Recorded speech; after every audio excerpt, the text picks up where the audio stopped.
Feche os seus olhos. Feche os seus olhos.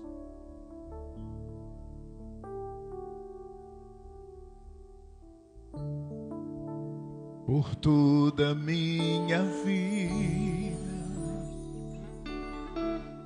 diga: ó Senhor, te louvarei, pois meu fôlego é tua vida, e nunca me cansarei. Posso ouvir.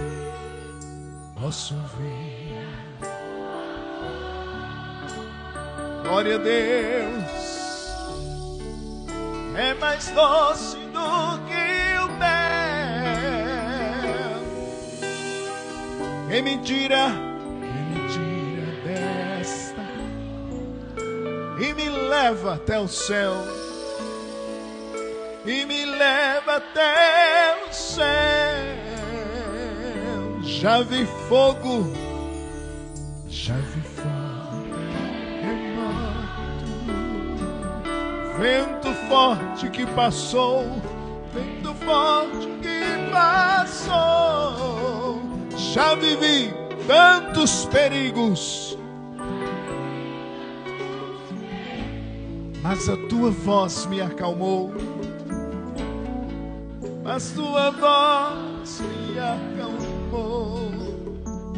Declare: tu das ordens às estrelas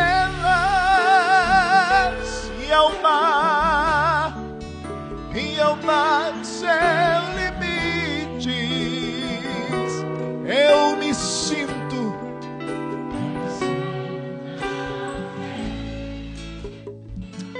diga ao seu pai: no teu colo, ó Altíssimo. Declare agora: não há ferrolhos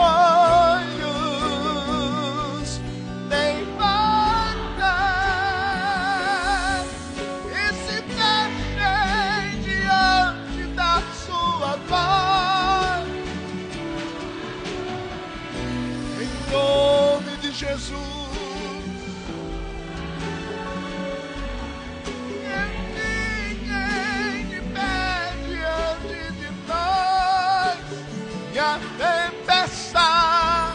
Você crê nisso? Glória a Deus.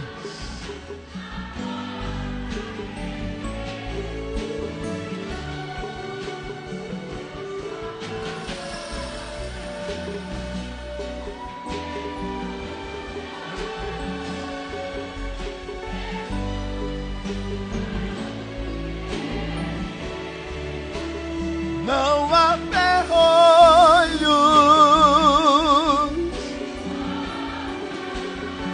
Glória a Deus.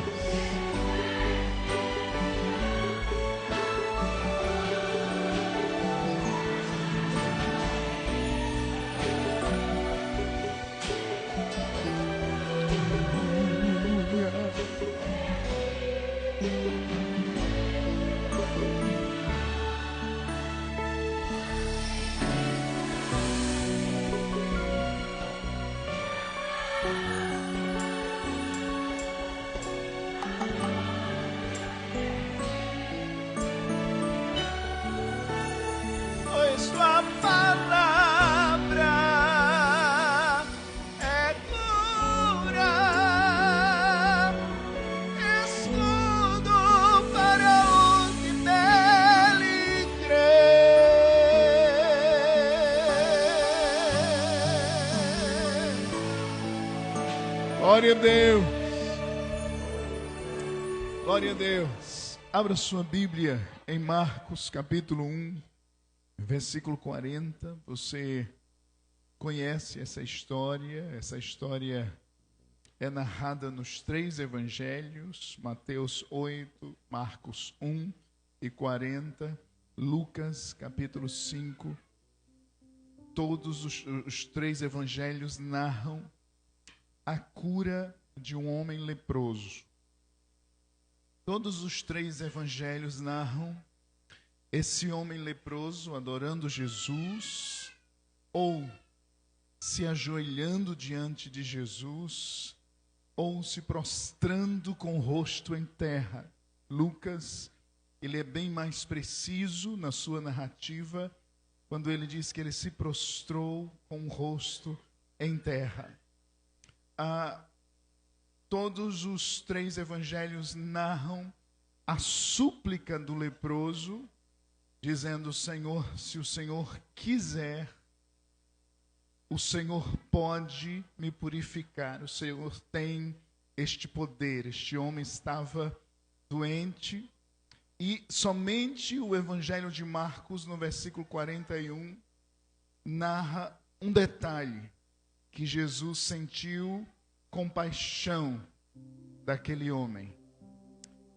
Os outros evangelhos mostram como Jesus estendeu a mão e o tocou. Nós vamos explicar a implicação disso, mas Marcos narra como Jesus teve compaixão daquele homem, e depois que Jesus o curou, Jesus o advertiu, porque nessa fase do ministério de Jesus, ele tem uma ênfase. Você percebe, e se você voltar para os versos anteriores do capítulo 1 de Marcos, por exemplo, verso 35, do capítulo 1 diz que Jesus saiu logo cedo para um lugar deserto para orar.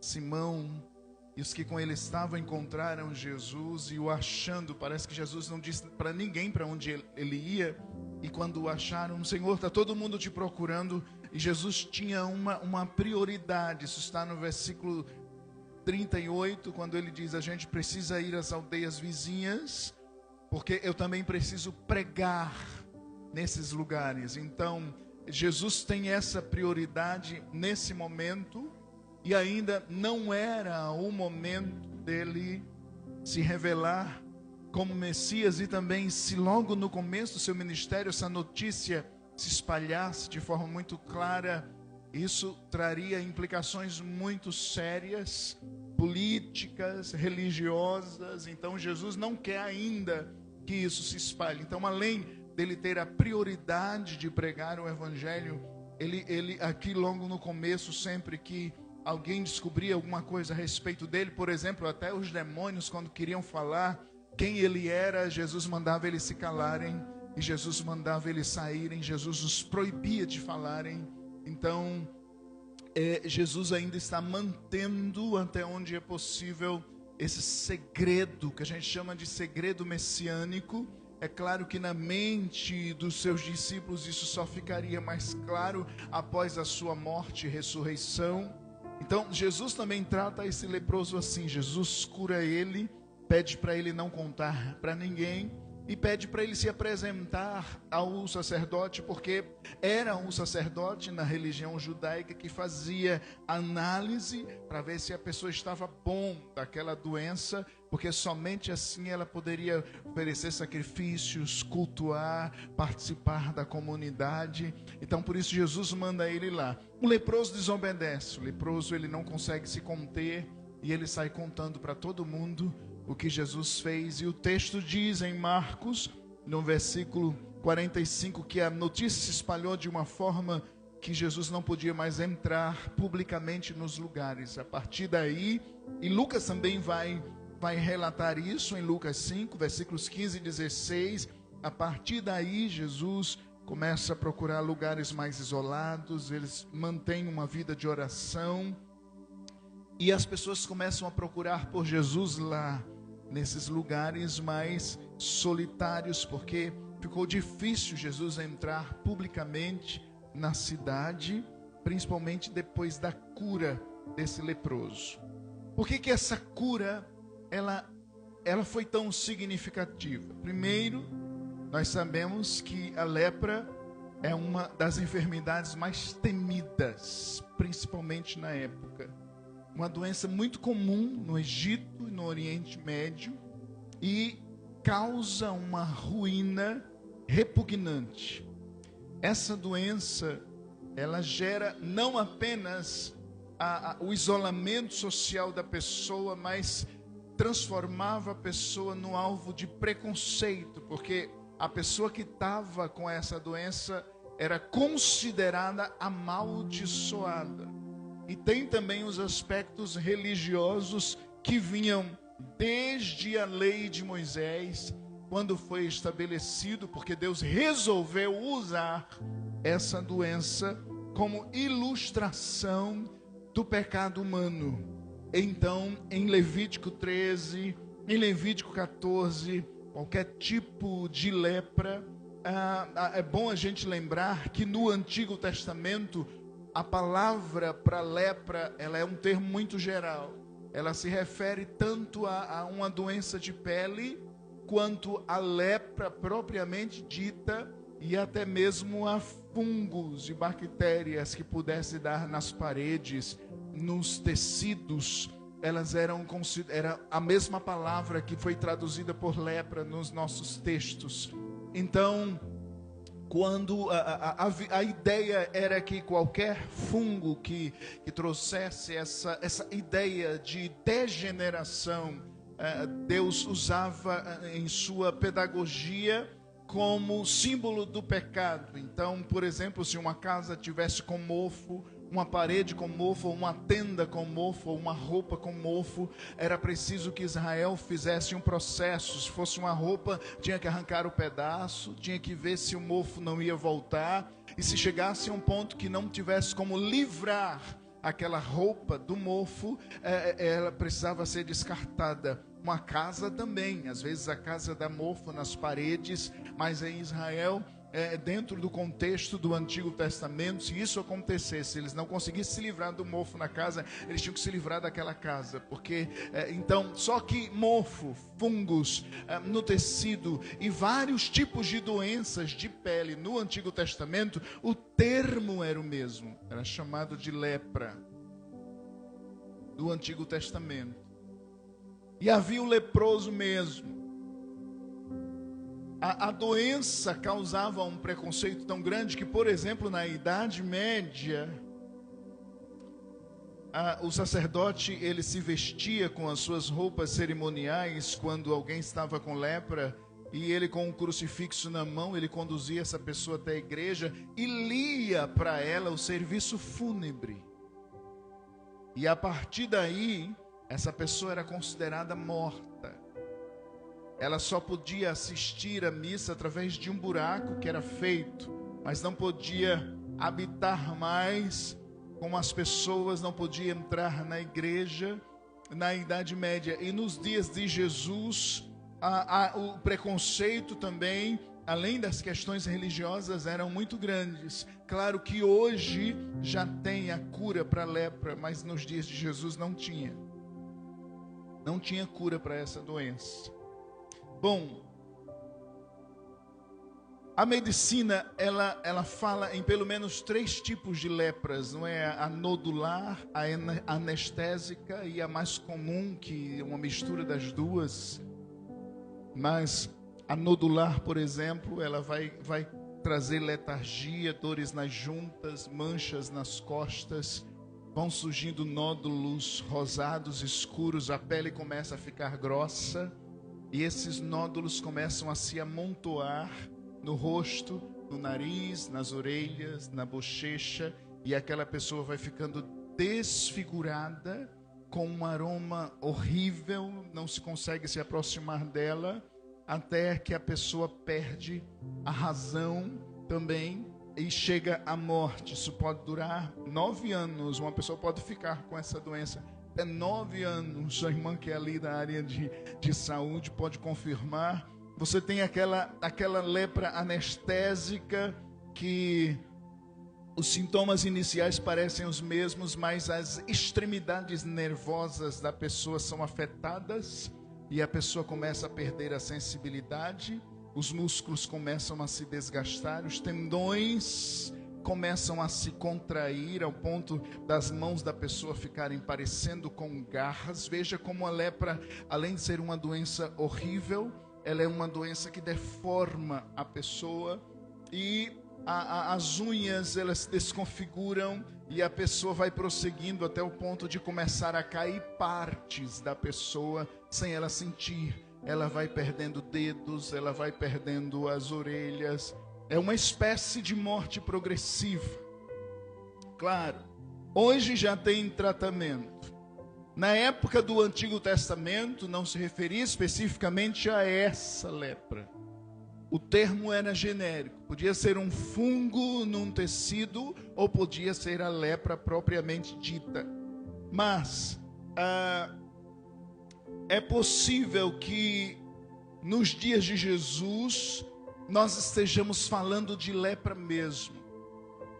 Quando você vai para Marcos e Mateus, eles usam um termo um pouquinho diferente. Mas parece que Lucas tenta resolver a questão, porque quando você vai para a narrativa de Lucas, capítulo 5, e o verso 12, Lucas, ele usa o termo que o homem estava coberto de lepra. E aí ele usa um termo que na medicina da época era lepra mesmo.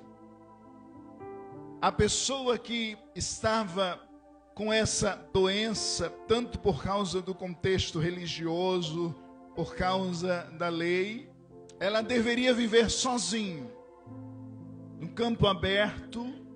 Ela tinha que andar com roupa feita farrapos, e ela tinha que cobrir o rosto com um trapo, principalmente o lábio de cima, e ela tinha que avisar aonde ela ia chegando: imundo, sou imundo. Olha a humilhação. Por onde ela passava, ela tinha que avisar para que as pessoas saíssem de perto. O leproso, ele sofria com a própria enfermidade, mas ele sofria muito da angústia mental e do sofrimento de ser separado e isolado dos outros seres humanos. E nos tempos de Jesus não tinha cura. Havia muitos leprosos naquela época. A gente não sabe explicar porque quando você vai ler as profecias do Antigo Testamento, não há referência específica à doença de lepra. Há referências nas profecias do Antigo Testamento de que nos dias em que o Messias se revelasse, pessoas seriam curadas, cegos veriam, mas não há uma referência específica à lepra. Só que a gente entende que nos dias de Jesus já havia esse pensamento: o Messias também vai curar os leprosos. Por quê? Porque quando João Batista, que está preso em Mateus, no capítulo 11, e ele manda perguntar para Jesus: você é aquele que viria mesmo? Ou a gente tem que esperar outro? Jesus manda a resposta para João dizendo: diga a ele. Dentre tantas coisas está em Mateus 11, versículo 5. Diga a ele, inclusive, que os leprosos estão sendo curados. Então, nos dias de Jesus, curar lepra era um sinal messiânico. A impressão que eu tenho é que um dos sinais que se revelariam quando o Messias viesse é que doenças incuráveis da época seriam curadas. É como se Jesus tivesse se revelado hoje e ele começasse a curar câncer, tumor, pessoas aleijadas, pessoas cegas, pessoas surdas. E quando as pessoas perguntassem: é você mesmo? E ele iria responder: os cancerosos estão sendo curados. Mais ou menos isso. Uma doença incurável. Jesus até, inclusive, quando ele envia os 12, em Mateus 10, verso 8, ele enfatiza. Ele manda eles curar. E uma das doenças que Jesus manda os 12 curar é leprosos. Jesus diz: vocês vão expulsar demônios, vocês vão curar as pessoas e curem os leprosos.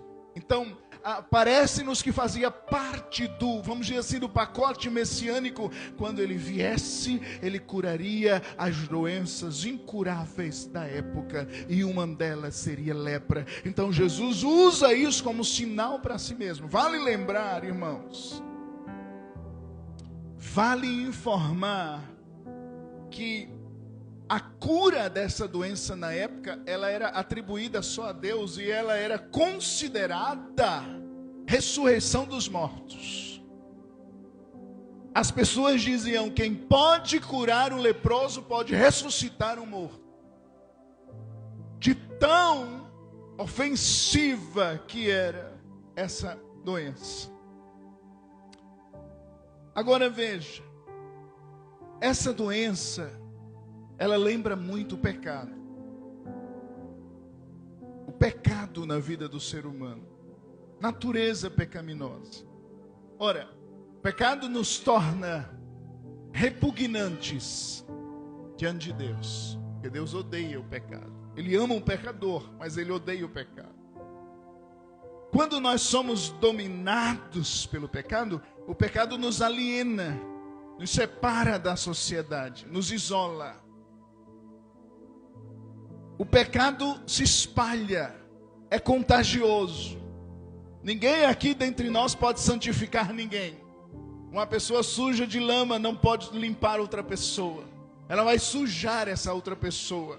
É interessante que na cosmovisão da época, o leproso era considerado tão sujo que quem tocasse nele ficava sujo também. Preste atenção nesse detalhe, porque Jesus tocou no leproso.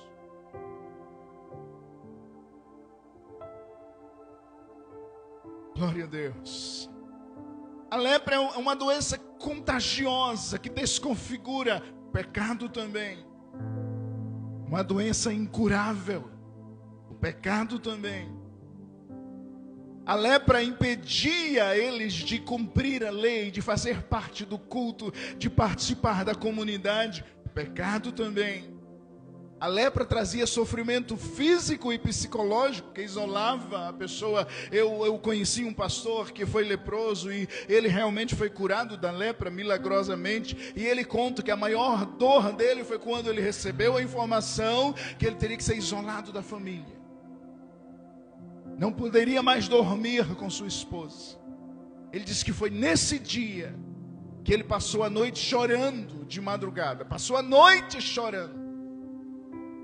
Até que um dia ele estava num culto, eu conheci esse pastor pessoalmente, ele foi para o culto e ele sentava assim, havia um banco só para ele, e as outras pessoas sentavam afastadas, e tinha um moço numa cadeira de rodas, sentado ali também assistindo o culto, e, irmãos, ele disse que na hora da oração ele sentiu a sua pele pegando fogo, e ele começou a chorar. Ele sabia que estava sendo curado, e o pastor chamou ele para o púlpito, porque o pastor também sentiu que ele estava sendo curado, e ele foi, ele começou a desinchar na hora, aquela deformação começou a voltar ao normal, e detalhe, o moço que estava na cadeira de rodas, ele nem percebeu que ele estava ficando de pé, porque a pele do irmão ele via brilhando, e aquela glória fazia a pele do irmão brilhar. Ele levantou da cadeira de rodas para tocar no irmão, sem perceber que ele estava sendo curado naquele instante.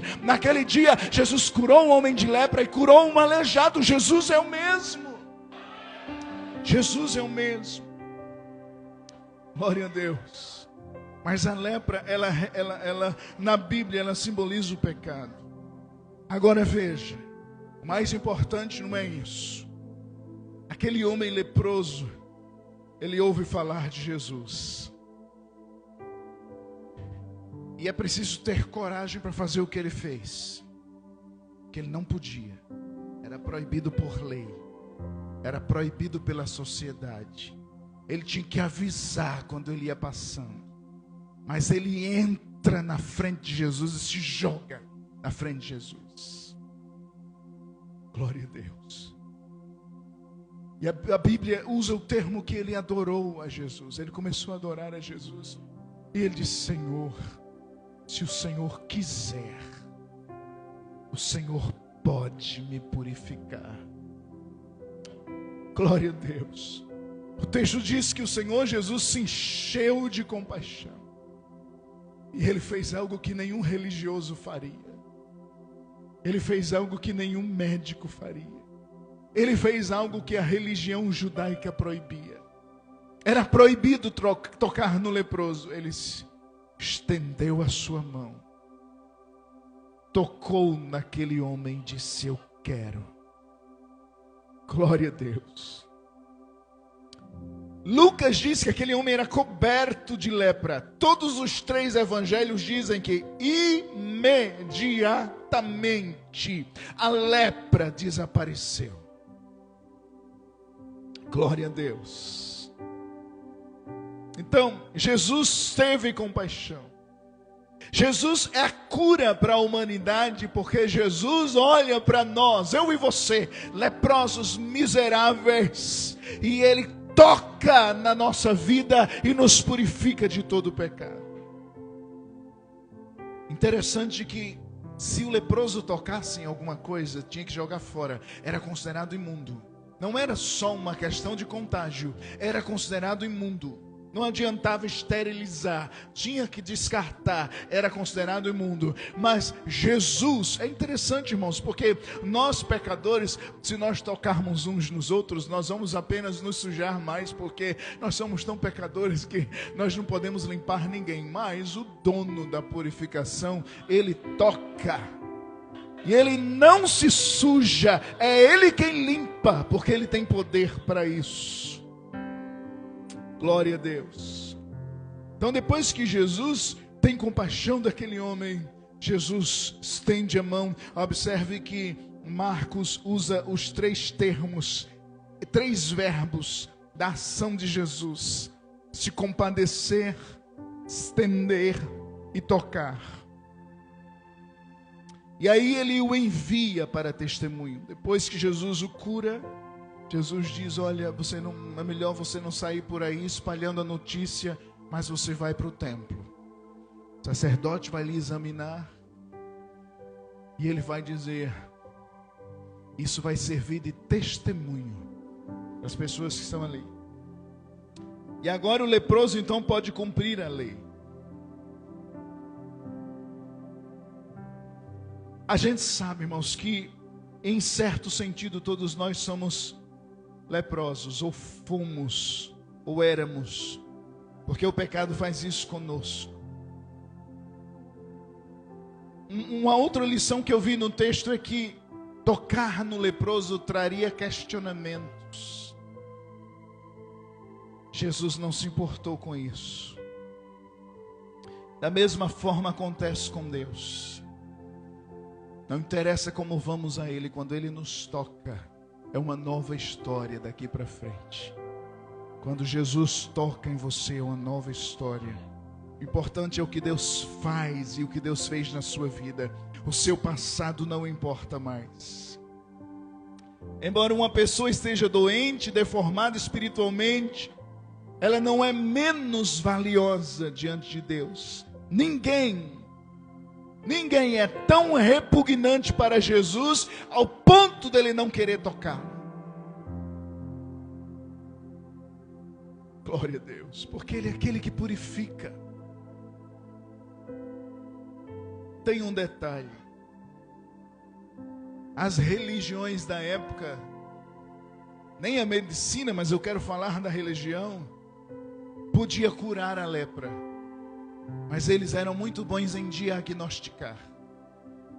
Às vezes a pessoa nem estava com lepra, era outra coisa, mas se o sacerdote cismasse, dissesse é lepra, a pessoa já era excluída da sociedade.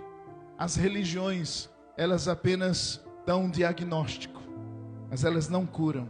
Da mesma forma hoje. Agora, Jesus é a solução. Jesus tem a cura.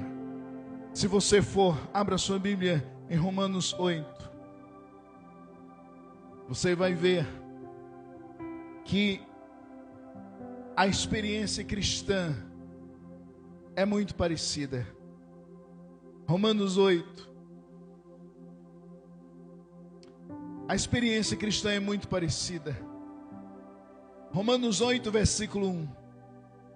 Agora nenhuma condenação há para os que estão em Cristo Jesus, que não andam segundo a carne, mas segundo o Espírito. Porque a lei do Espírito de vida em Cristo Jesus me livrou da lei do pecado e da morte. Porque o que era impossível à lei, veja que a lei, ela diagnosticava o leproso, mas não podia curar. O máximo que ela fazia era excluir. Aquilo que era impossível à lei, visto como estava enferma pela carne, Deus, olha a extensão do braço de Deus. O texto diz que ele viu o leproso, teve compaixão, estendeu a sua mão e tocou. Olha a extensão do braço de Deus para alcançar você. Deus enviando o seu Filho em semelhança da carne do pecado. Pelo pecado condenou o pecado na carne. Veja-se isso, porque a gente se impressiona Jesus tocar no leproso, numa época que isso era proibido e que isso traria consequências religiosas. E a gente esquece que ele fez muito mais por nós, porque ele assumiu uma natureza humana. Ele não assumiu uma natureza humana pecaminosa, mas assumiu uma natureza humana com os efeitos da queda. O próprio Filho de Deus, essa é a extensão do seu braço, para que ele pudesse tocar em você e lhe livrar do pecado e da morte e da condenação eterna. Jesus faz isso. Glória a Deus. O que nós precisamos fazer? Fazer o que o leproso fez. Primeiro você precisa crer que Jesus pode purificar qualquer pecado. O sangue de Jesus purifica qualquer pecado. Aquele leproso creu. Ele rompeu qualquer coisa, ele creu. Ele sabia que só Jesus era a solução da vida dele. E diz, quando ele diz assim, Senhor, se o Senhor quiser, porque ele sabia que o Senhor podia. Então ele disse, se o Senhor quiser, o Senhor pode. Ele sabia. Então creia em Jesus. E o outro detalhe é recorrer a Jesus com humildade e submissão. Não adianta nós chegarmos diante de Deus nos justificando. Não, Senhor, eu preciso do teu perdão. Eu preciso da tua graça. Eu sou dependente do Senhor para viver ou para morrer. Senhor, eu não sou nada. Eu preciso da tua presença. Eu preciso do Senhor. Além disso, ele reconhece Jesus como Senhor. O termo no texto é Senhor. Senhor, observe que ele começa adorando. Observe que ele começa suplicando. E a sua oração é Senhor. Senhor, se tu quiseres, podes me purificar. Vamos ficar de pé.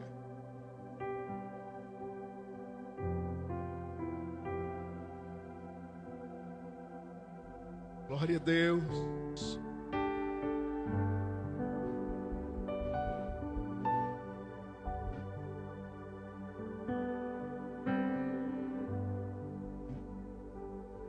De todas as provas que eu já passei, é bem difícil, Senhor, a gente ter que ouvir acusações do vil tentador. Braças do passado vêm e querem me fazer parar, ou mesmo palavras de alguém que não quer na gente acreditar. E quase parando sem forças, a gente lê e encontra bastante poder para vencer, continuar a jornada, ver que o passado ficou para trás, pois Cristo na cruz tudo já venceu, e saber que deles não lembra mais. Eu canto pra glória de Deus.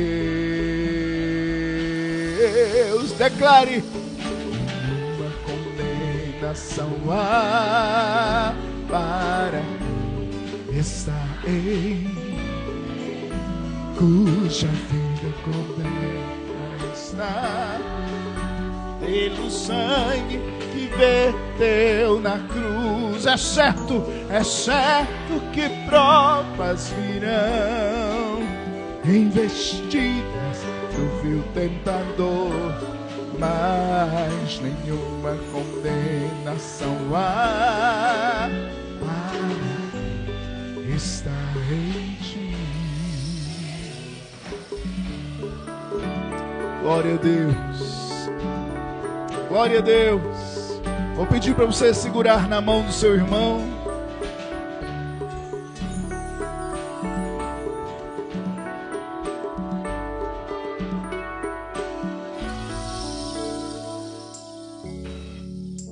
Vamos orar por nossas casas. Amém? Vamos orar por nossas famílias. Comece a orar agora, Pai, em nome de Jesus. Nós oramos, Senhor, nossas casas são Tuas. Nossos filhos, Senhor, nós entregamos em Tuas mãos.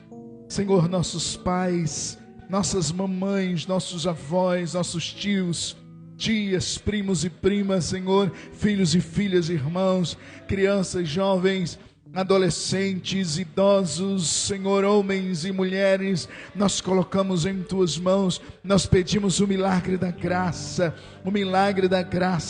o toque do Senhor, curando na alma, curando no espírito, curando, Senhor, ó Deus, espiritualmente, curando também emocionalmente, libertando, purificando, transformando, Senhor. Nós pedimos por nossas casas agora, em nome de Jesus, em nome de Jesus. Glória a Deus.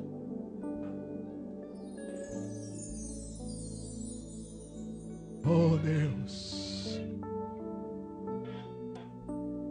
glória a Deus. Glória a Deus. Glória a Deus. Aleluia. Estenda suas mãos.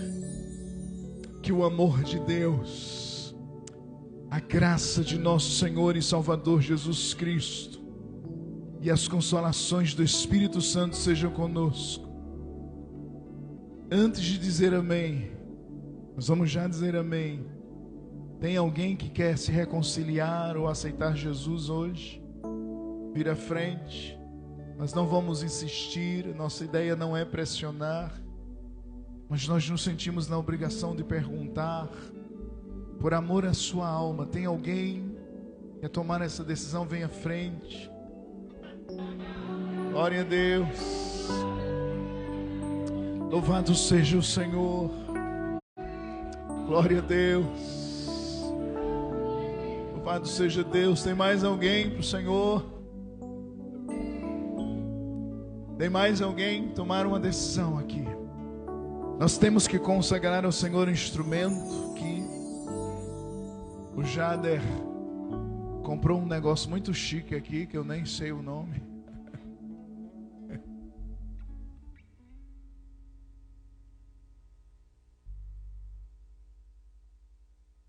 É um simulador. Vamos consagrar ao Senhor. Daqui a pouco nós vamos orar por Ele. Senhor, em nome de Jesus, nós consagramos ao Senhor esse instrumento, que seja para a glória do Teu nome, ó Deus, e que seja usado para tocar em muitos corações, Pai. Nós sabemos que o instrumento é neutro, mas na Tua palavra o Senhor pode usar instrumentos, o Senhor pode usar a nossa voz, o Senhor pode usar a música. O Senhor gosta de música, foi o Senhor quem criou a música. E que tudo seja para a glória do Teu nome, Senhor, em nome de Jesus. Vamos orar por nosso irmão, estenda as mãos para cá. Senhor, em nome de Jesus, nós oramos por Teu filho, que toma essa decisão na Tua presença, que assim como o Senhor tocou aquele homem, que o Senhor venha tocar em seu coração, purificando a sua vida pelo sangue de Jesus. Que Teu Espírito Santo faça morada na vida dele e que seu coração seja transformado por Tua graça, Pai. Nós o abençoamos, Senhor, e que a Tua graça curadora se derrame sobre a vida do Teu filho, em nome de Jesus. Deus te abençoe. Eles vão pegar o seu nome, tá bom? Glória a Deus. Glória a Deus. Glória a Deus. Você pode estender a sua mão assim, ó. Você precisa entender uma coisa. Jesus lhe tocou. Jesus lhe tocou. Sua vida nunca mais vai ser a mesma. Que Jesus lhe tocou. O braço de Jesus é maior do que você imagina. Não interessa onde você estava, Jesus lhe tocou. E você que está orando por alguém na sua casa, Jesus lhe diz nessa noite: o meu braço também vai lá e vai tocar nessa pessoa. E você saberá que eu sou o Senhor que ouvi a sua oração. Em nome de Jesus. Diga ao seu irmão que o Senhor te abençoe e te guarde.